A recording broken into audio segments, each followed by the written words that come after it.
Welcome naman sa may another YouTube mga ka-acid. Bale mga ka-acid, itong talakayin natin yung napansin nyo siguro mga ka-acid, yung panay nagugutom tayo, di ba mga ka-acid, yung gusto natin kain ng kain tayo kasi pag kumain tayo, minsan nagugutom tayo mga ka-acid, tapos kakain lang, gutom na naman, tapos minsan walang laman yung pakiramdam natin, tapos yung utak natin minsan walang laman, yung ulo natin walang laman, yung pakiramdam natin. Ngayon mga ka-acid, ang talakayin natin, ito yung yung mabilis ka magutom. Ang tanong mga ka-acid, ganito mga ka-acid. Pwede bang, sir, pwede bang kain ng kain ako kasi nagugutom ako?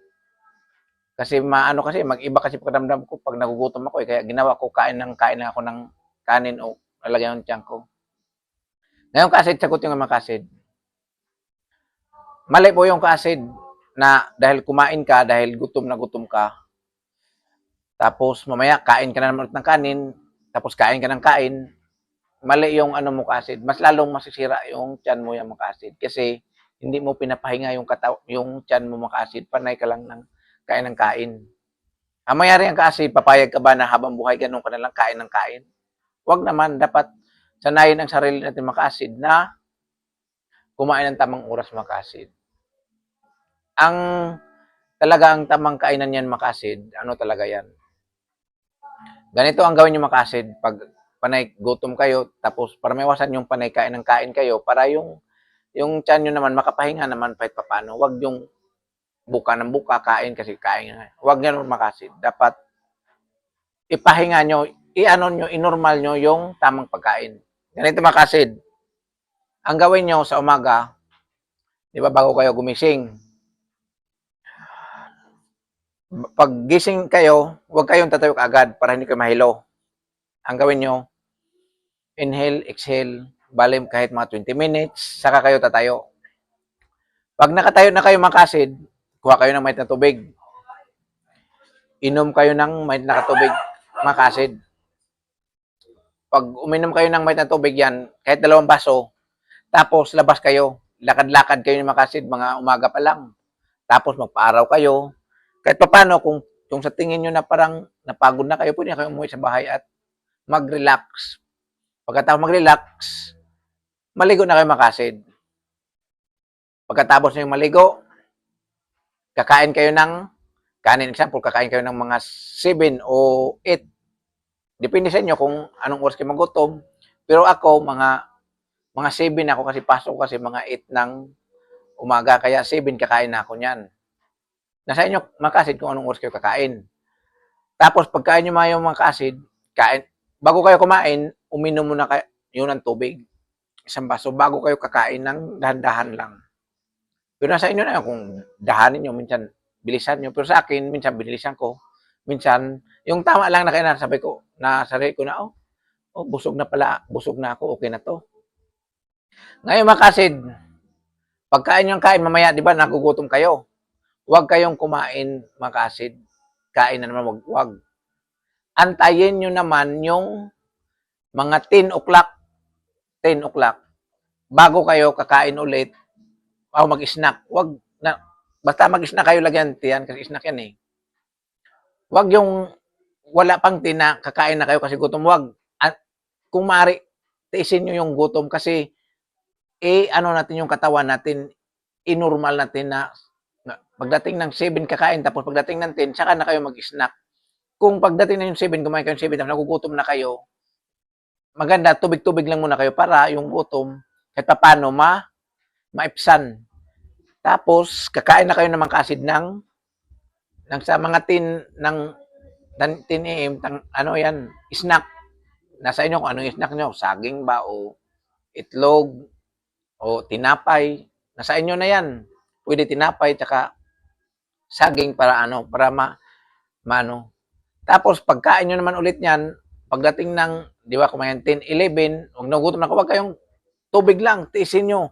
Kasi sa mga 12 ng tanghali naman, dyan na naman kayo kakain ng kanin. Ganun lang gagawin nyo mga ka-acid. Huwag yung kain ng kain para hindi tayo lalong lumala sa tiyan natin. Ngayon, kumain na kayo ng 12. Pag pagdating naman ng 3 p.m., snack na naman kayo. Yan, snack. Snack. Siyempre, pag snack nyo 3 p.m., kakain naman tayo ng kanin ng 7.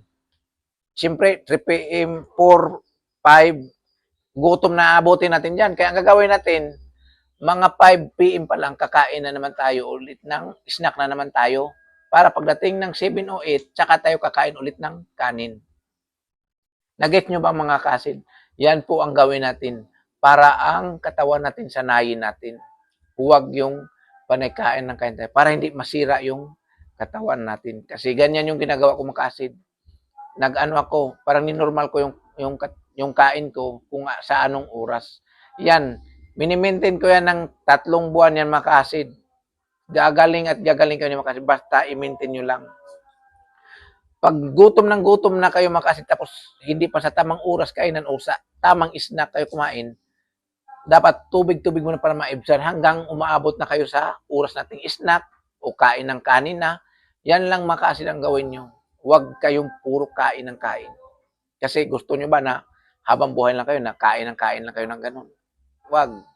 Lalong masisira yung tiyan natin mga ka-acid kasi hindi nyo napahinga yung ano natin, yung tiyan natin, dapat ipahinga rin natin.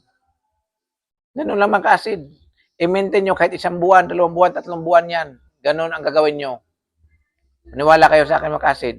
Tanggal yung pakiramdam ng tiyan nyo na parang hinuhukayan, na parang minsan sumasakit, minsan di mo maramdaman, parang walang laman, minsan mabilis magutom, ma-bloated tayo, tapos kunting kain lang natin, para tayong atakin sa puso, mahirap maghinga, tapos mahilo na. Pag ganyan makasinamdaman nyo, isang po kakain ka, tapos pagkanamdam nyo parang hirap kayo huminga, parang atakin ka sa puso, huwag nyo anuhin yan. Basta kain lang kayo ng kain, tapos tubig, kain, ganun. Ganun lang, dadahan nyo lang, wag kayong pag kumain kayo na parang atakin sa puso, parang atakin pag kumain kayo, para kayong atakin sa puso, tapos ayaw nyo nang kumain, mali yon. Mas lalo kayong manghihina nung kasi wala na kayong lakas noon. Dapat ang pagkain pa natin, itama pa rin natin na nalagyan natin ng tiyan natin ng mga pagkain na masarap. Minsan nasa inyo na yan, basta lagyan nyo yung tiyan natin para may lakas tayo. Hindi tayo kakain, kunti lang kain natin dahil mahilo tayo, mahirapan tayo maghinga, parang nanikip yung dibdib natin. Dapat kain lang tayo mga ka-acid. Yung tama lang na kain. Huwag tayong matakot dyan kasi kailangan natin ng pagkainin katawan natin para may laban tayo pag umatake man yung acid. Di ba mga ka-acid? Ganun yung mga ginagawa ko mga ka-acid. Sana itong tip na ko mga ka-acid, sana gawin nyo to. Maniwala kayo sa mga ka-acid, gagaling kayo mga ka-acid. Ganyan ang ginagawa ko mga ka-acid. Hanggang dito na mga ka-acid. Maraming salamat mga ka-acid.